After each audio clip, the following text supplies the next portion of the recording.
Dear students, welcome you all to class 11, chapter 1, basic concepts of chemistry, part 2. Let us learn some physical quantities. These physical quantities you have studied in your lower classes. However, we will have a quick revision of these quantities. Let us start with mass and weight. Mass and weight. So what is mass? Mass is amount of matter present in a substance. Amount of matter present in a substance. Weight. Weight is force exerted by gravity on a substance. Exerted by gravity on a substance. Next thing about mass is that mass remains constant throughout the universe. It remains constant. Weight of a substance changes because gravity changes from place to place. So, weight changes due to change in gravity.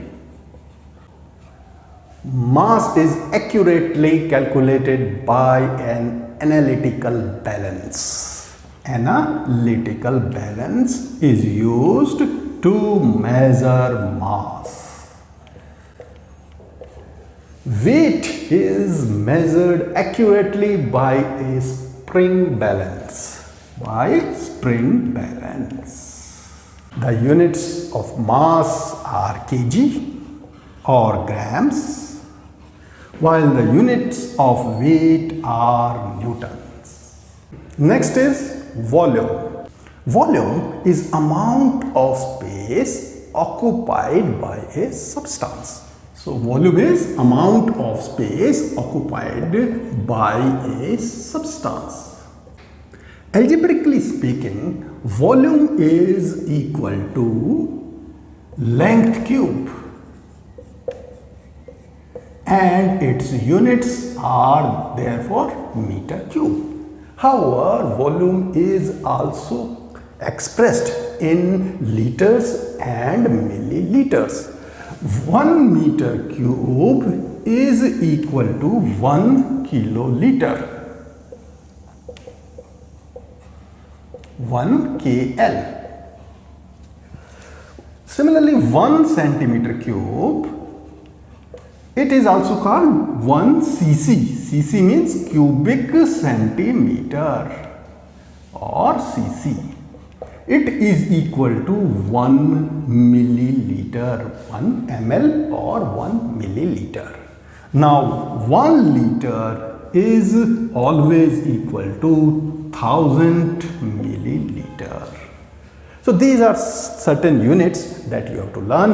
1 meter cube is 1 kiloliter. 1 centimeter cube or 1 cc is equal to 1 milliliter. And 1 liter is equal to 1000 milliliter. In lab, we use different types of instruments to measure volume of a substance. The instruments used are pipette, burette and graduated cylinder. Graduated cylinder. To prepare a given volume of solution, in lab we use volumetric flask. Volumetric flask. Next physical quantity we are going to read is temperature. Temperature determines the hotness or coldness of a given substance. So, temperature determines hotness or coldness. Temperature is measured by 3 types of scales. These are Celsius, represented by degree and C, then Fahrenheit,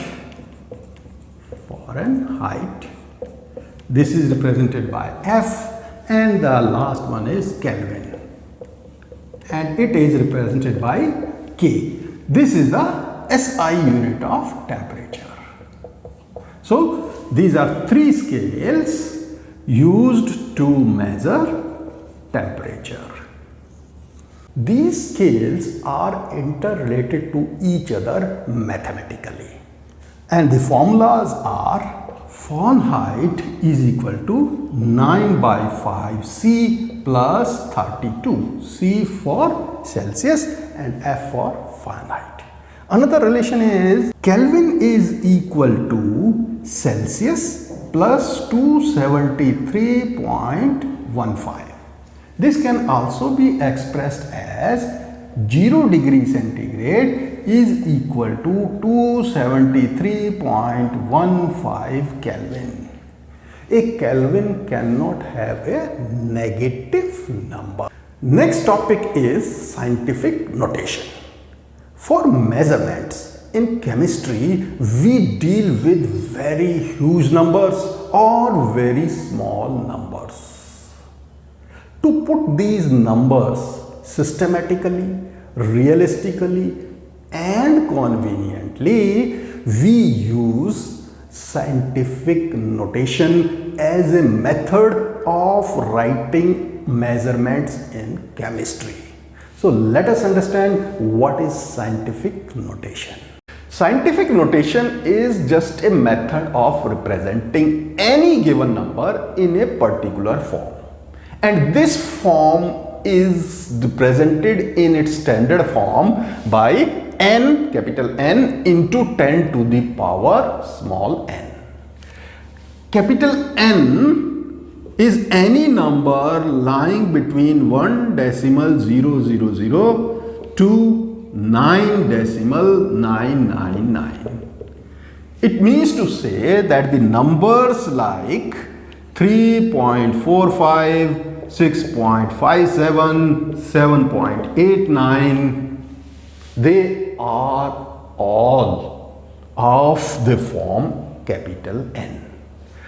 N, the small n, is an exponent and it can be any integer. It can have positive number or a negative number as its value. Let us understand with the help of some examples how can we convert a number into scientific notation. Suppose you are given a number 2438.75. You have to convert it into scientific notation. To convert into scientific notation, you have to shift the decimal between 8 and 7 to between 2 and 4. Now I will tell you a short trick to write the scientific notation easily. In this case, you are moving the decimal in the forward direction. Remember this word? Forward. In day-to-day life, whenever we talk of something forward, we mean generally that we are doing something positive. So forward you will take as positive. It means in the exponent you have to put a positive number, and that number will be equal to the number of digits that your decimal has crossed in the given number. Here the decimal has crossed over 3 digits. So what will be the scientific notation?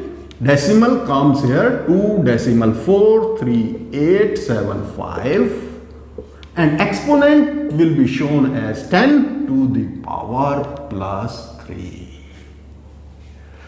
So forward movement of decimal is positive and you will be adding a positive number to the exponent. Let's take another case. Suppose you are given a number 0.002438. Now you will have to move the decimal in the backward direction. Remember this word, backward. When you say backward in your day-to-day life, generally you mean that something negative is happening. So backward means negative. It means that you have to put a negative number in the exponent, and that number will be equal to number of digits that the decimal will be crossing to reach between 2 and 4. So result will be 2.438 into 10 to the power.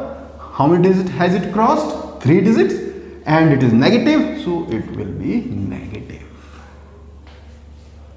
This way you can always convert a number into its scientific notation by thinking of forward movement and backward movement and linking the forward movement to positive number and backward movement to a negative number.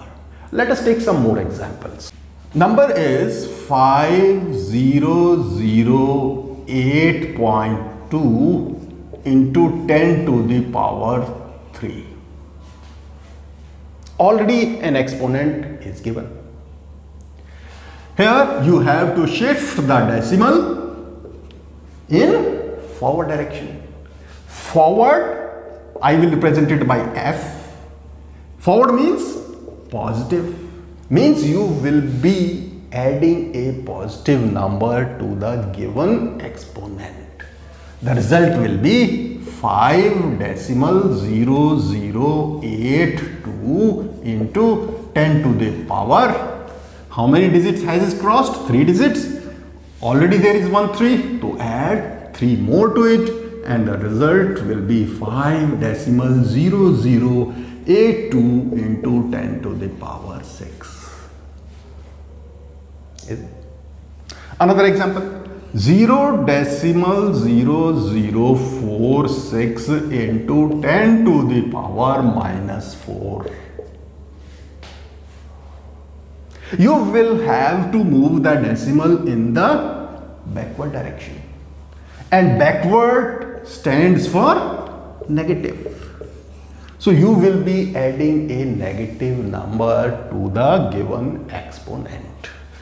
The result will be 4.6 into 10 to the power minus 4, and 3 digits have you crossed, and you will be adding minus 3 to the exponent, and result will be 4.6 into 10 to the power minus 7. Now let us understand some mathematical operations in which we will be using the scientific notation. Mathematical operations, I mean multiplication, addition, subtraction, division. Let's take a case of multiplication. Let us multiply 5.6 into 10 to the power 5 by 6.9 into 10 to the power 3. By multiplying 5.6 into 6.9, we will be getting 38.64. In case of multiplications, powers get added up. So 5 plus 3, it will be 10 to the power 8.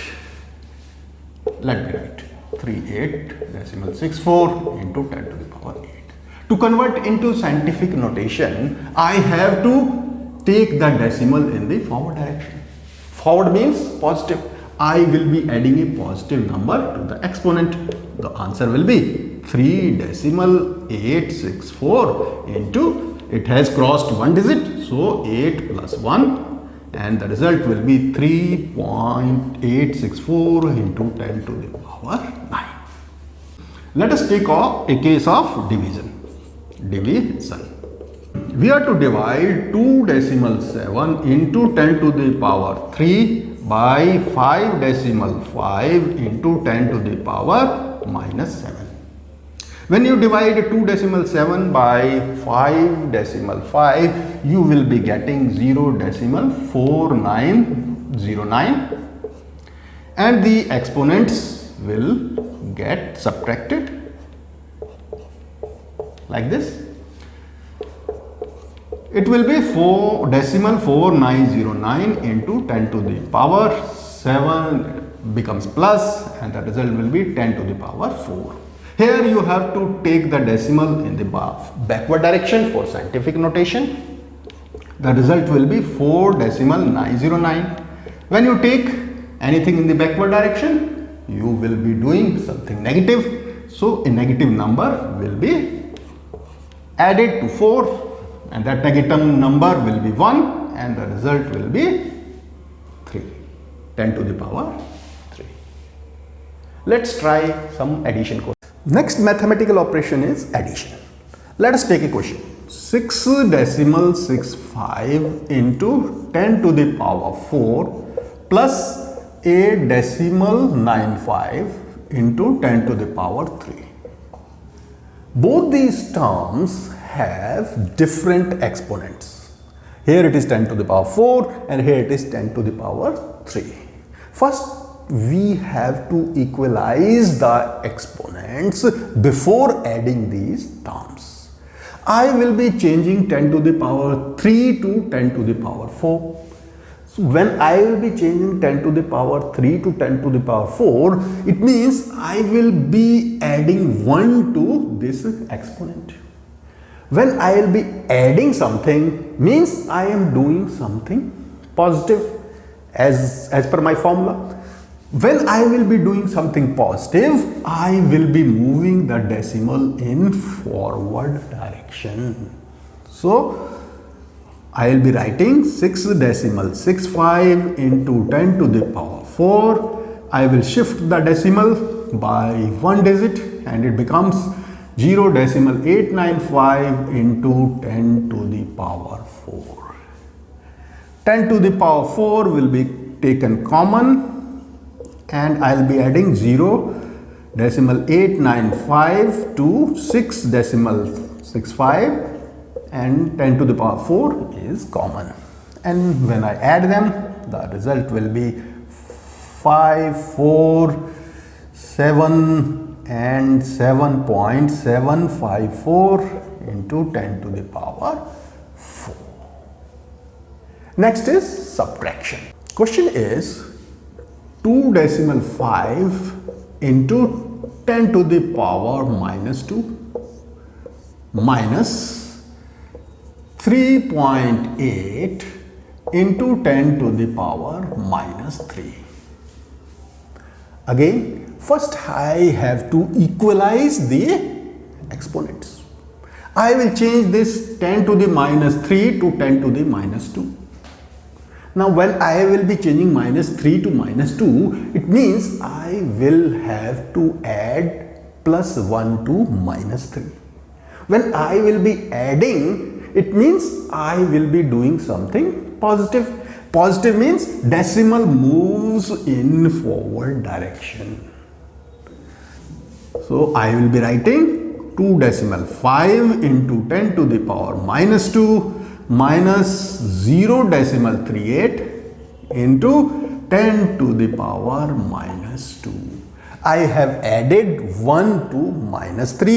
It makes it 10 to the power minus 2. I have moved the decimal by 1 digit and it makes it 0.38. Now we take 10 to the power minus 2 common. So 2.5 minus 0.38 will be subtracted and 10 to the power minus 2 is common.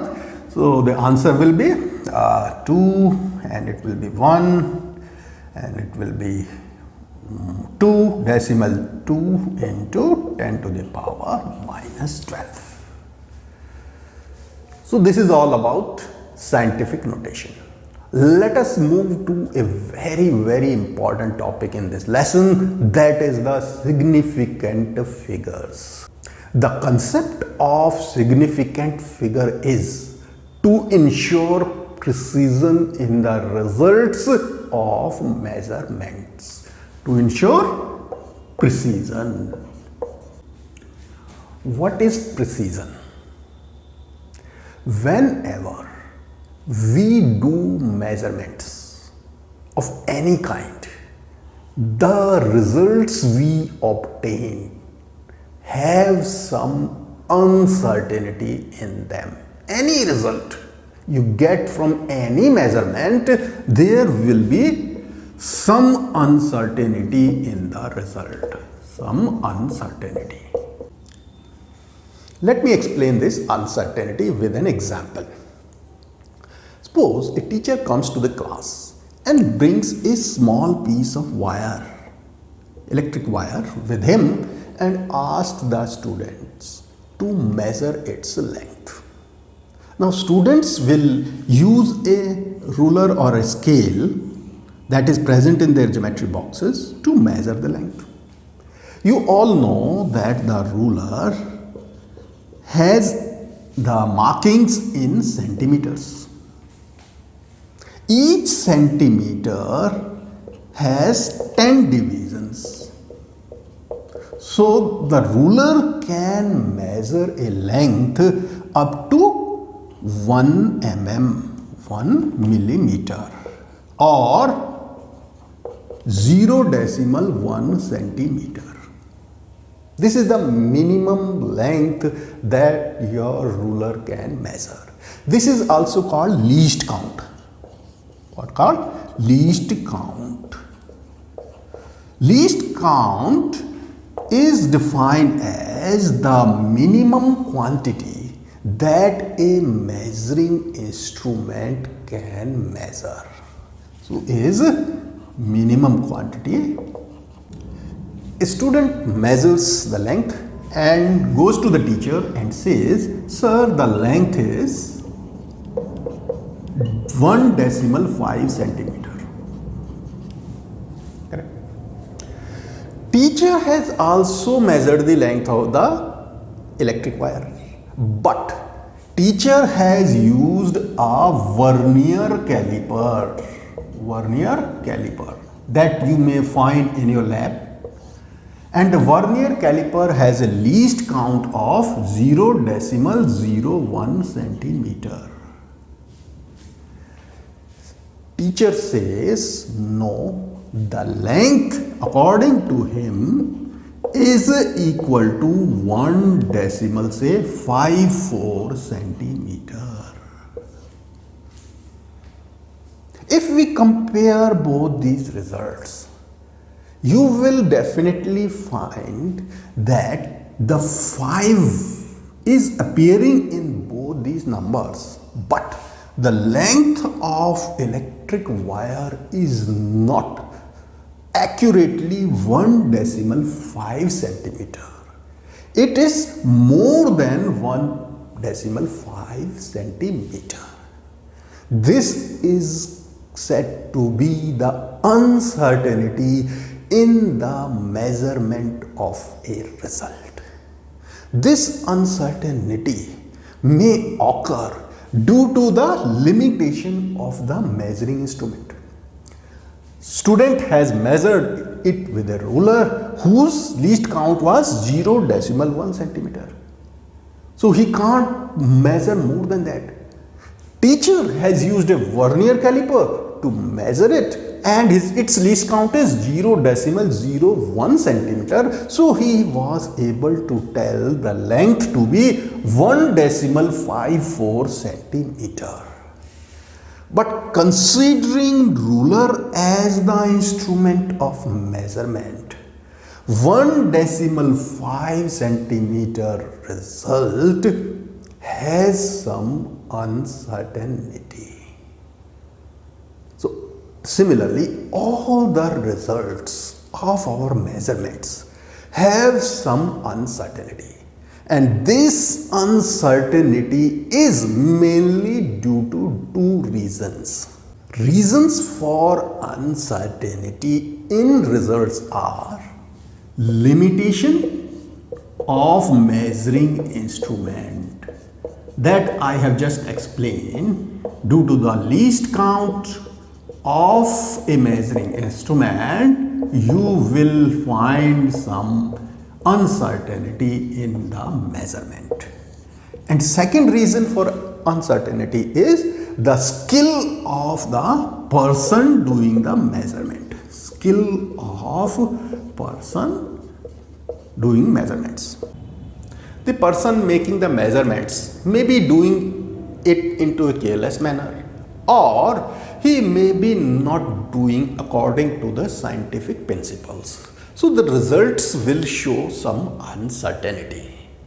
But we require that our result should be precise or accurate. Let us first understand the difference between precise result and an accurate result. I have made charts of bullseye.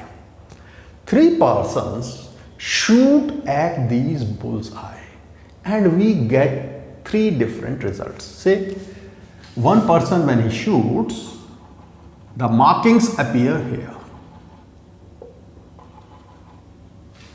The another one shoots, the markings appear here.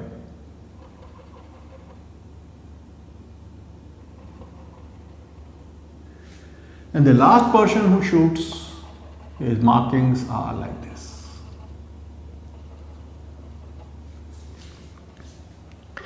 If we look at the first figure, the markings indicate that they are very near to each other, but far from the bullseye.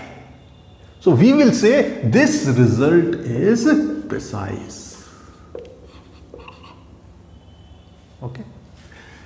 In the second case, if you will see, the spots are very near to bullseye, but among them they are far off.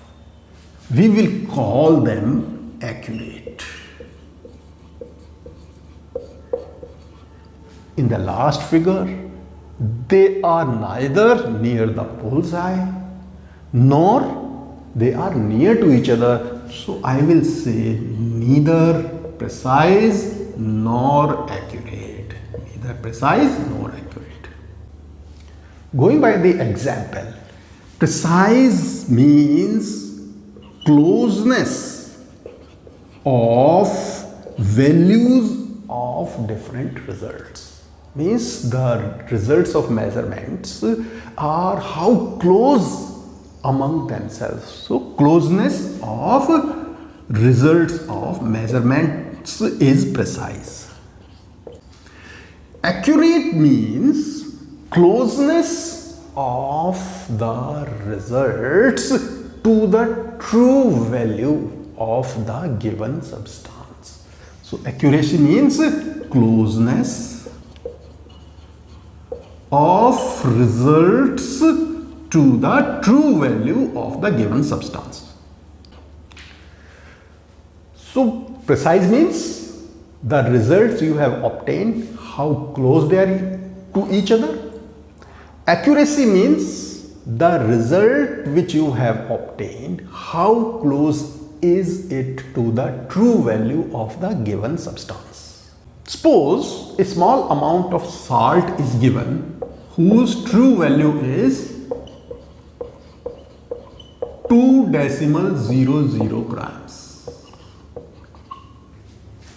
and 4 students were asked to measure and tell the results of the measurements.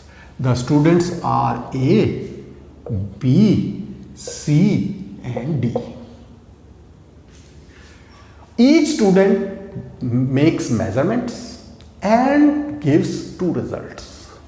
A gives result as 1.95 and the second result as 1.93.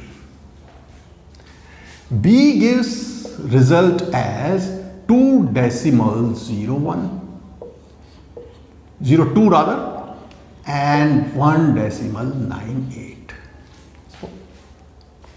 C gives a result of 2.09 and the another result 1.99. and D gives the result as 1.95 and 2.05. Correct? In case of A, we see that the results are 1.95 and 1.93. They are very close to each other, but they are far from the true value. So we say this result is precise but not accurate. Far from true value, but near, the results are very near to, close to each other. In this result, we say that the results are very near to true value, but they are not close to each other. So we say this result is accurate but not precise. Let's come to the C case.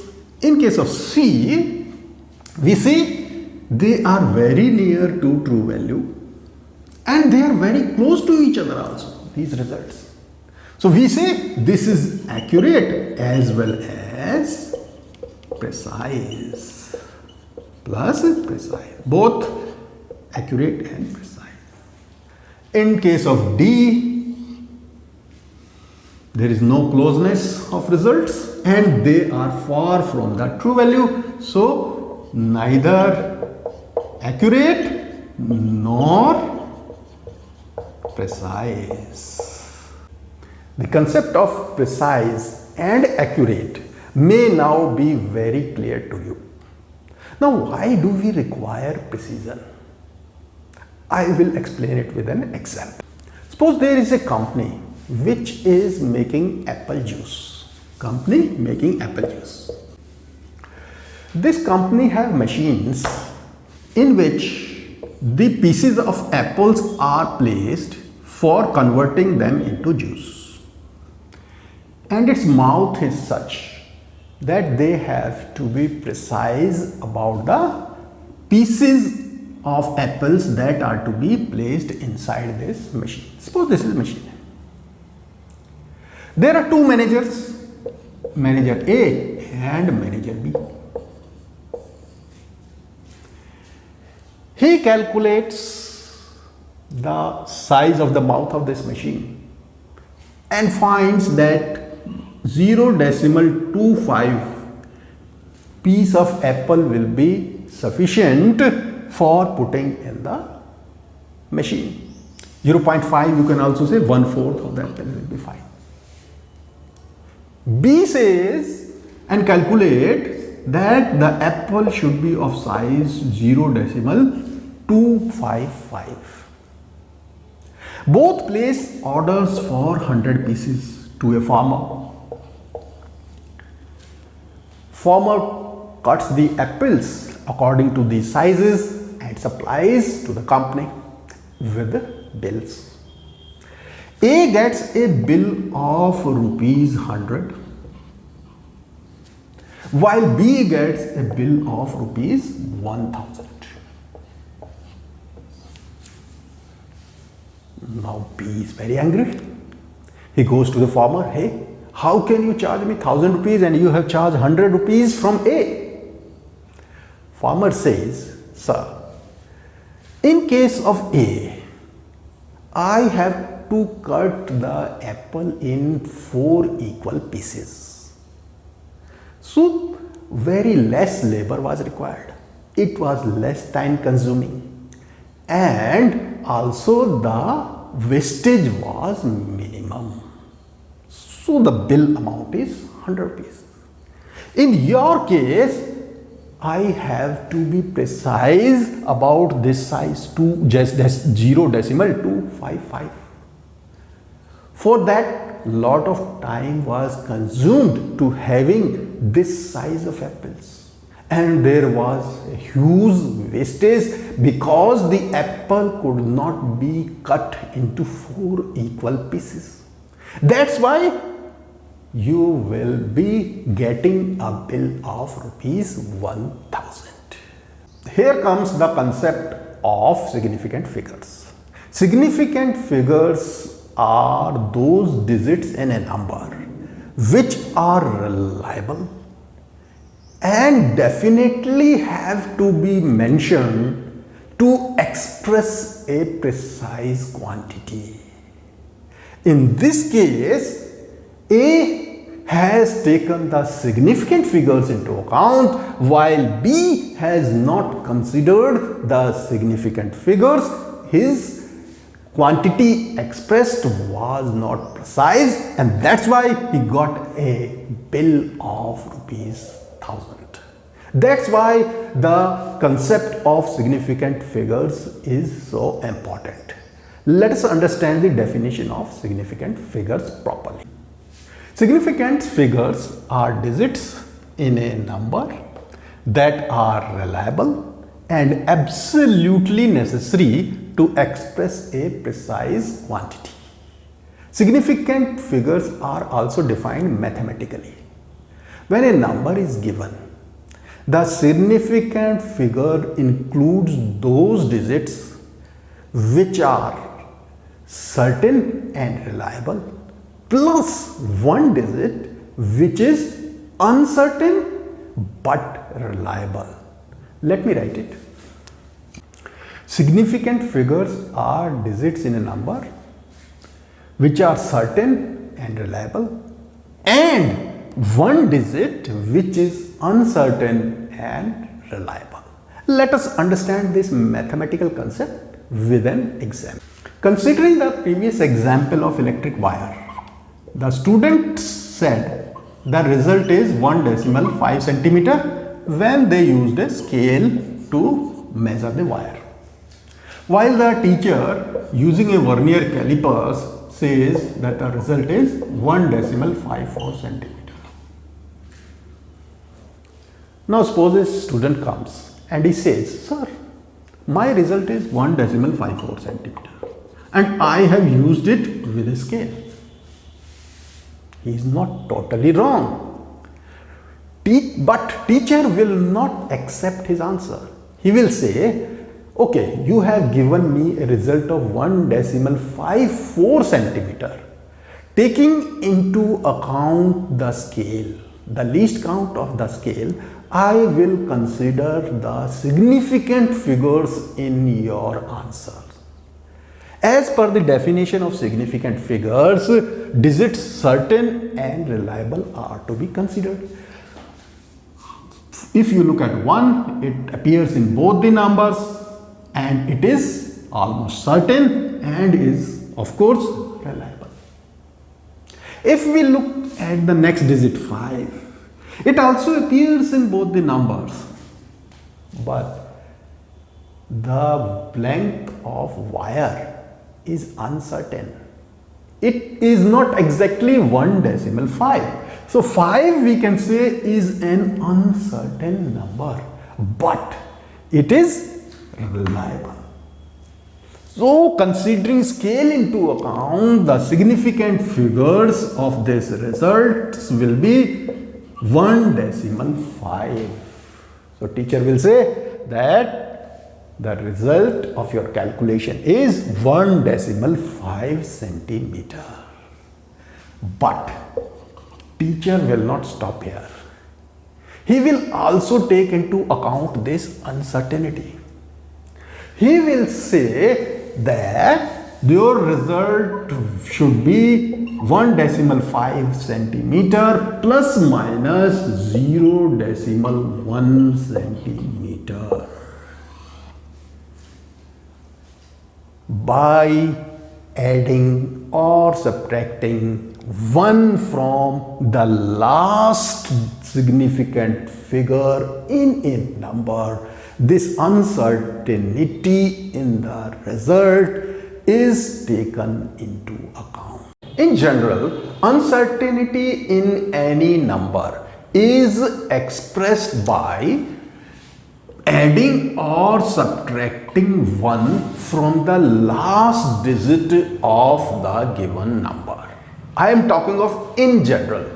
In questions, there may be given that the uncertainty in measurement is plus minus 0.5 or plus minus 0.8. Then you have to take this uncertainty into account. Otherwise, in general, it is taken as plus minus 1. I repeat that this number 1 is to be added or subtracted from the last digit. Suppose the result is 25 centimeter. Then you have to express it by adding or subtracting 1. If the result is given 2.5 centimeter, then you have to plus or minus 0.1, means you have to look at the last digit of the given number. Here the last digit is 0.5. So you will be adding or subtracting 0.1. There are situations where a number may be given and the measuring instrument may not be mentioned. You will be asked to indicate the significant figures in the given number. There are certain rules to indicate significant figures in a given number. Let us understand these rules. Basically, there are 3 rules for determining significant figures in a given number. Rule 1 says that all the non-zero digits in the given number will be considered as significant figures. The position of decimal in that number will not matter. So rule 1 says, result says that all non-zero digits in a number will be significant. The position of decimal in the number will not matter. Let us understand with an example. Suppose number is given 245.6. All these non-zero digits will be significant, so this number is said to have 4 significant figures. Suppose the number is given 0.395. Again, all non-zero digits will be significant. So there are 3 non-zero digits, so there will be 3 significant figures. Position of decimal does not matter. Next rule. All non-zero digits are considered to be significant figures. What happens to the 0? There exist 3 conditions in rule 2. Now zeros can be in a number in 3 different positions. The zeros may be placed before the non-digit numbers. The zeros may be placed in between the non-zero digits. And in the last case, the zeros may be placed after the non-zero digits.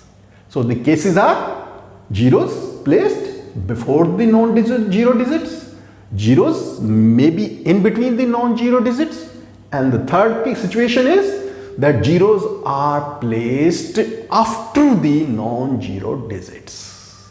Let us understand them. There are 3 situations.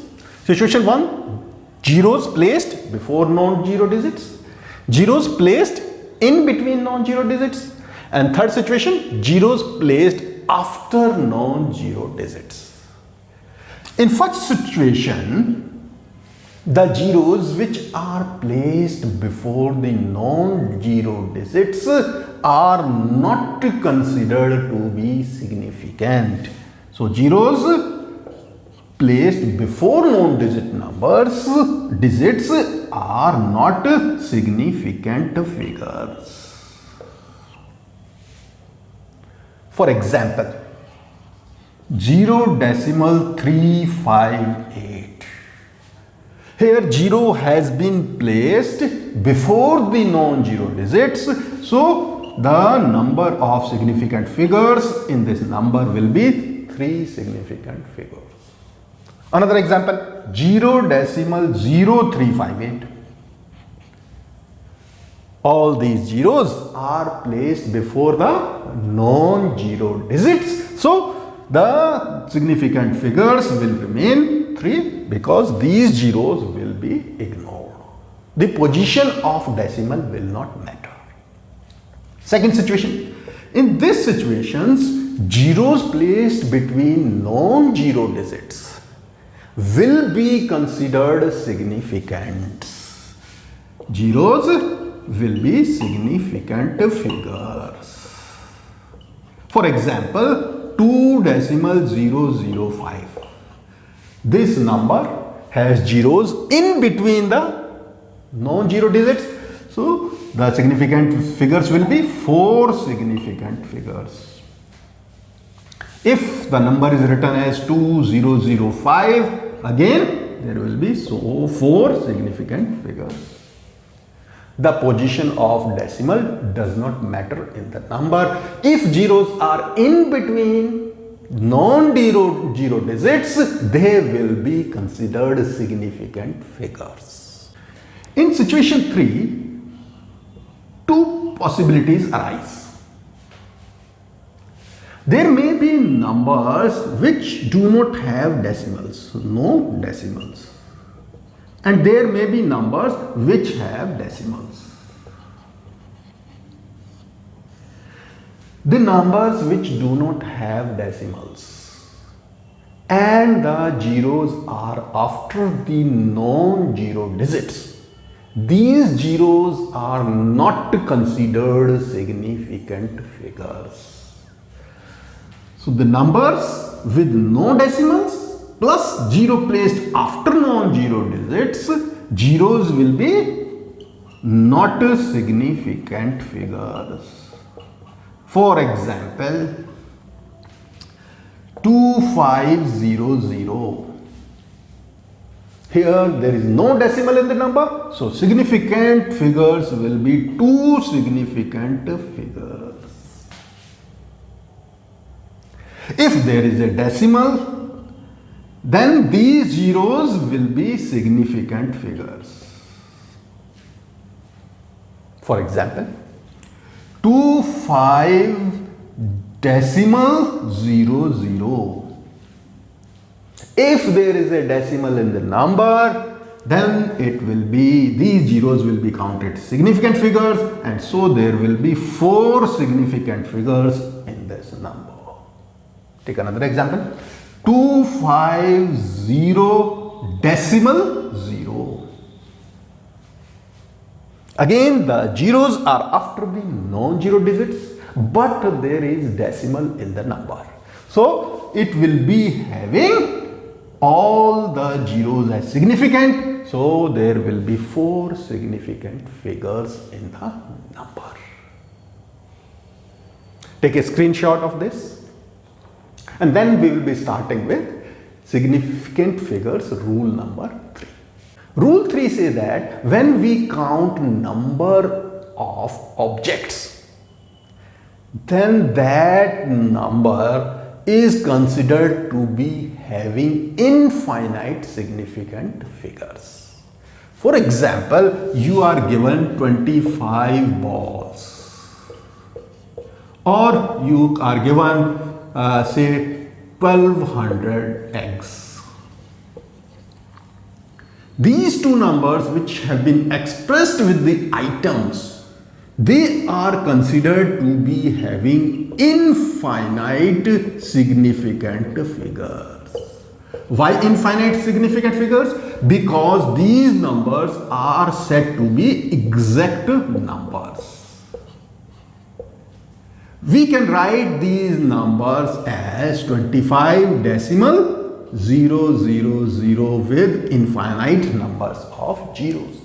And as per the rule 2, if the zeros are after the non-zero digit and there is decimal in the number, all these zeros will be considered significant figures.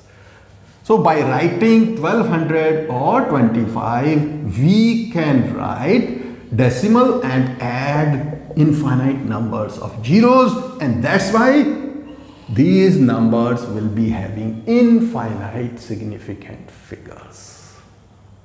These are the rules to express significant figures in a given number.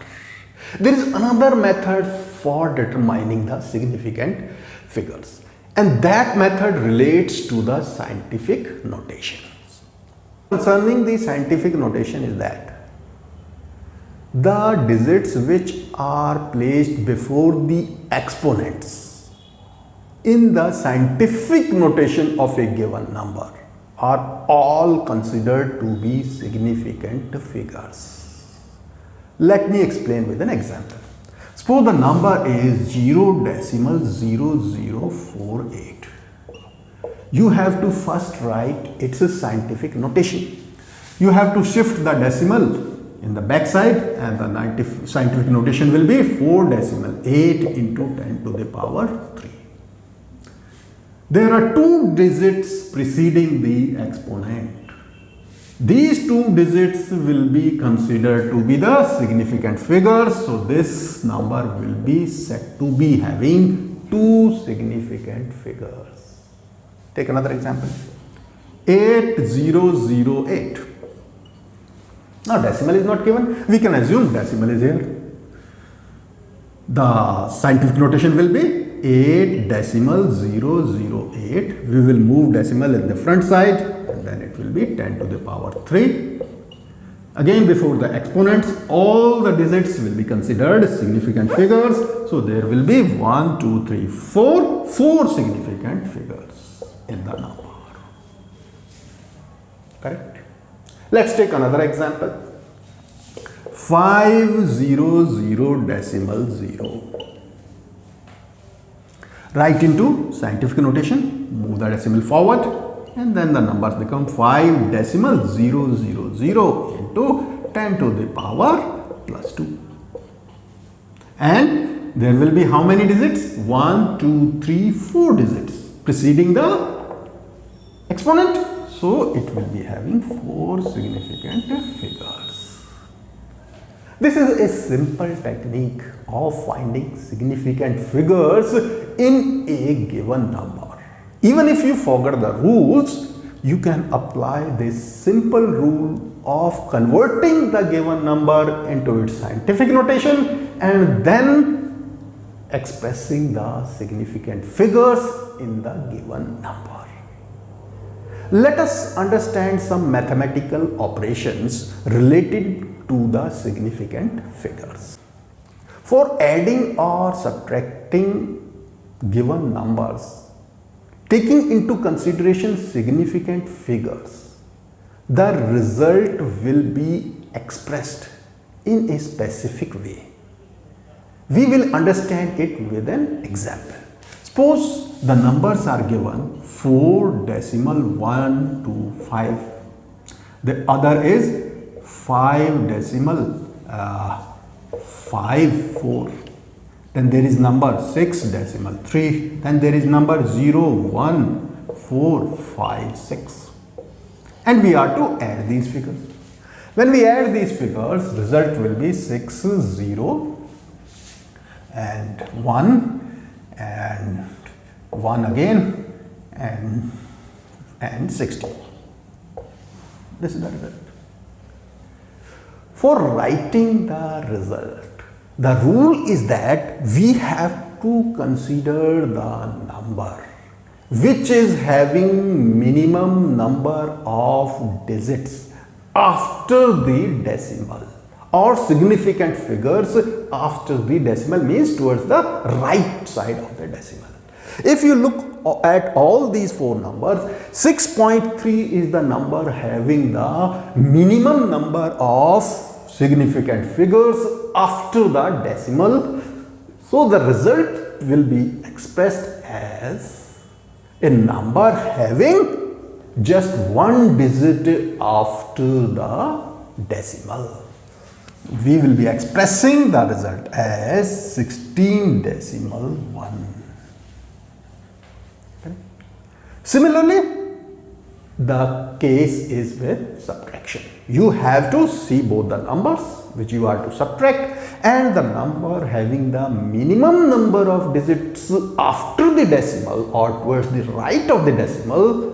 The answer should be expressed in those minimum number of digits. Let us now take the case of division and multiplication. The rule for division and multiplication, considering significant figures into account, is almost similar to the addition and subtraction. Suppose there are two numbers 2 decimal 5 multiplied by 1 decimal 25. The result will be 3 decimal 125. Again, here we have to take into consideration both these numbers. The number having the minimum number of digits after decimal or minimum number of significant figures, the results will be having the same number of digits. Here the least number of digits are present in 2 decimal 5. So the result will be expressed as 3 decimal 1. Here a situation comes that when we will be writing these kinds of results, we will have to round off these numbers. For rounding off the numbers to get the specific result, there are certain rules. Let us go through the rules of rounding off the numbers. Rules for rounding off numbers state that we have to consider the digit immediately following the digit which we have to show in the last of our result. We will understand it with an example. Suppose there is a number 3 decimal 142. I have to write the result as 3 decimal 1. I have to take the 1 digit after the decimal in my result. For rounding off this number, I have to evaluate the digit immediately following this last number, that is 4. And for that there are 3 situations. These situations are, let me repeat. We have to consider the digit immediately following the digit to be rounded off. Here the number is 3 decimal 1425. I have to round it up to 3 decimal 1. So I have to consider 4, which is immediately following digit to be rounded off. There can be 3 situations in case of this digit. This digit may be more than 5, this digit may be less than 5, and this digit may be equal to 5. If the digit immediately following the digit to be rounded off is more than 5, then situation 1 is there when the digit is more than 5. Suppose the number is 3 decimal 162. Now this digit is more than 5. In that case, while rounding off the result, we will add 1 to the digit preceding this digit, and the result will be 3 decimal 2. In second situation, if this digit is less than 5, suppose the number is 3 decimal 142. In that case, this digit is less than 5. So rounding off result will be written as 3 decimal 1. We won't be adding any number to the digit to be rounded off. And in the situation 3, when the digit, this digit becomes equal to 5, then 2 situations arise. In one situation, if the digit preceding this digit is even number, if this is even number, suppose I take an example of 3.252, then rounding off will be 3.2. I will be not adding anything if this number is even. And if the number is an odd number, in that situation, suppose I take 3.352. This digit is equal to 5. Correct? If this digit preceding that digit is an odd number, I will be adding 1 to this digit when I will be rounding off. The number will be 3.4. Means if the number is even, no need to add anything for rounding off the number. And if the number is odd, you increase it by 1 if the digit preceding the digit which we are going to round off is equal to 5. These are some simple rules for rounding off the given results. Let us do one more topic, that is called dimensional analysis. About dimensional analysis, you will be studying in detail in your math and physics. Dimensional analysis is a method of converting one type of units into another type of units. Let me write the definition. Dimensional analysis is method of converting one type of units into other type of units. For example,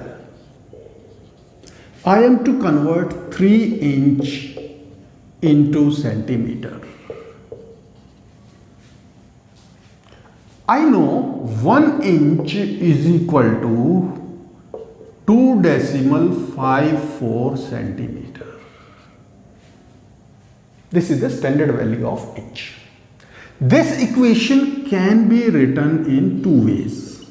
I can write 1 inch upon 2.54 centimeter equal to 1 centimeter equal to 1, or I can write 2.54 centimeter upon 1 inch is equal to 1.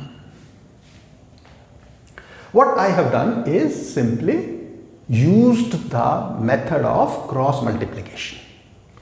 If you take 2.54 as a denominator, means you take it to the other side, the number left here will be 1. Or you can also take 1 inch to this side, again the number will be 1 and the inch will be in denominator.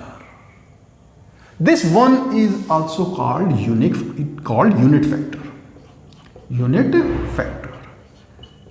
Since this unit factor is used to convert one type of units into other type of units, this dimensional analysis method is also called unit factor method. Unit factor method. Also called unit factor method. To convert 3 inch into centimeter, what will I do? 3 inch will be equal to 3 multiplied by 1 inch.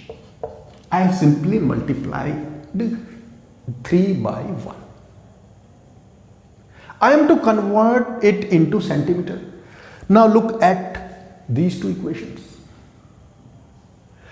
Since I am to get centimeter on my right hand side, I will be using the term which is containing inch in denominator.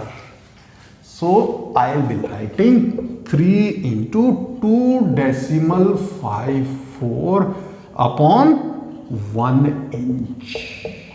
centimeter upon inch, and the inch already remains. This inch cancels this inch, and the result will be 12, 16 and 7 decimal 62 centimeter.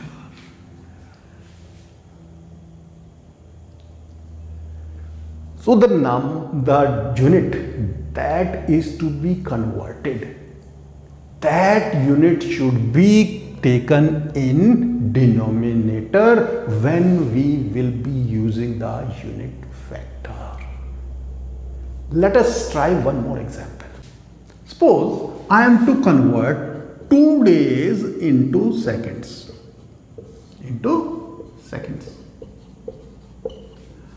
I know 1 day is equal to 86400 seconds. This equation can be written in 2 ways. 1 day upon 8644 seconds equal to 1, or 86400 second upon 1 day equal to 1. Correct. 2 days will be equal to 2 multiplied by 1 days. I have simply multiplied 2 by 1. Since I have to convert days, day should come in the denominator in the unit factor. In place of 1, I will be writing 86400 upon 1 day, seconds upon 1 day, and here again days. The day cancels days, and the result comes out to be 172800 seconds. So dimensional analysis is a very easy method of converting units from one system to units of another system. Here we come to the end of the part 2 of the chapter Basic Concepts of Chemistry, Class 11 Chemistry. I will soon be meeting you in part 3. Till then, best wishes, keep working hard. Thank you.